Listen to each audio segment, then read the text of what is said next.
আসসালামু আলাইকুম, ঈদ মোবারক। ইরান আমেরিকার F-35 ফাইটার জেটকে তাদের যে লোকাল ইন্টারসেপ্টর মিসাইল ছিল সেটা দিয়ে তারা লক করেছিল গতকালকে। সেটাকে আপনারা ইরানের পক্ষ থেকে ঈদ মোবারক হিসেবে নিতে পারেন। এবং সেইটা ফায়ার করার পরে এবং আমেরিকার যেই F-35 ফাইটার জেট আছে সেটা অনেক ক্ষতিগ্রস্ত হয়েছিল, এটা রিপোর্টে উঠে এসেছিল এবং ইউএসও এটা স্বীকার করেছে।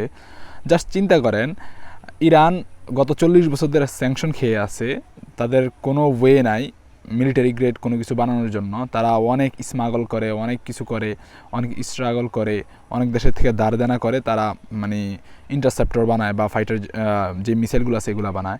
এগুলার আগাতে আমেরিকা পৃথিবীর সবচেয়ে বড় যে সুপার পাওয়ার বলা হয় সেটার একটা, এবং তাদের যে মিলিটারি গ্রেড সিস্টেমগুলো সেগুলো বিশ্বের সবচেয়ে, তারা যে দাবি করে তাদের দাবি অনুযায়ী যে বিশ্বের সবচেয়ে শ্রেষ্ঠ।